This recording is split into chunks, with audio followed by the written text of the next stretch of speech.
All right, it's 8:16 right now. R. Kelly now awaits his sentencing after a jury here in Chicago convicted him on several charges in his federal child pornography trial. Roseanne has much more now on the verdict.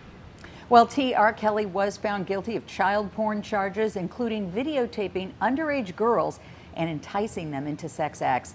It took the federal jury just under 11 hours of deliberations to find him guilty of 6 of 13 counts. Prosecutors alleged Kelly sexually abused at least 5 minors in the 90s, including his own goddaughter, who testified she had sex with Kelly hundreds of times, starting when she was just 14.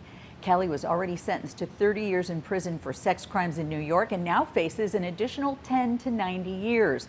Lawyers on both sides spoke after the verdict. Here's prosecutor John Lausch. I want to thank the survivors, and they are survivors, the people who survived Robert Kelly. Their courage to come into this courtroom and to stand before the jury and to reveal the unspeakable things that that man did to them. The government wanted to, as I said during my closing arguments, be greedy, and they charged counts they couldn't win. And that was Kelly's attorney. Now, prosecutors alleged Kelly and his business associate paid off family members so his accusers wouldn't testify against him, but the jury ended up acquitting them on those counts of obstruction.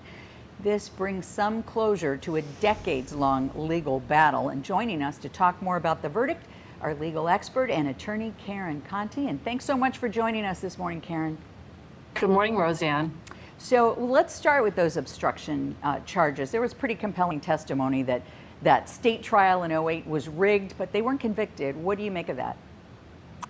You know, it's really interesting. I think the fact that one of the co-defendants testified for 3 days, McDavid, I think he did a very good job of explaining that he didn't know that the girls were underage. And I think the jury must have believed that, or at least there was a reasonable doubt as to this. Remember, this is all about reasonable doubt.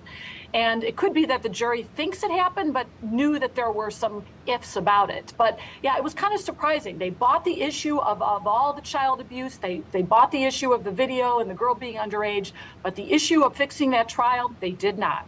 Right. And now Kelly's already serving 30 years for that conviction in New York. He now faces 10 to 90 more. What are the chances, do you think, that those would be served concurrently?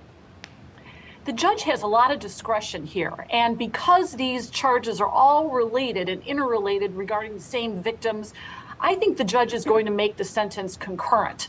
So that means that it will run simultaneously with the New York verdict. But again, the judge can consider that these are charges brought later and can do whatever he wants, really. Now, his attorney said yesterday they will appeal.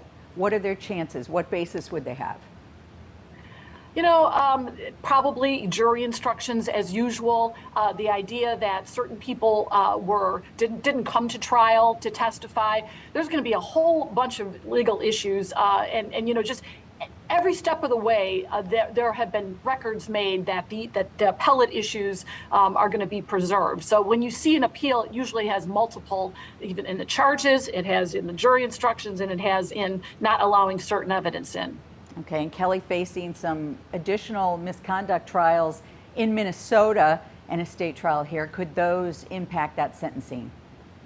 Well, those are just another layer of charges, and the charges in the Cook County state court come next probably, and those are different allegations with different victims, and the same in Minnesota. Those are prostitution charges, so those could be consecutive sentences if he gets convicted. So you know, the bottom line here is, though, even though the defense won some of these charges and some of these charges were acquittals, I think that they're going to lose the war on this one, and he's going to be a very, very old man if he ever gets out of prison.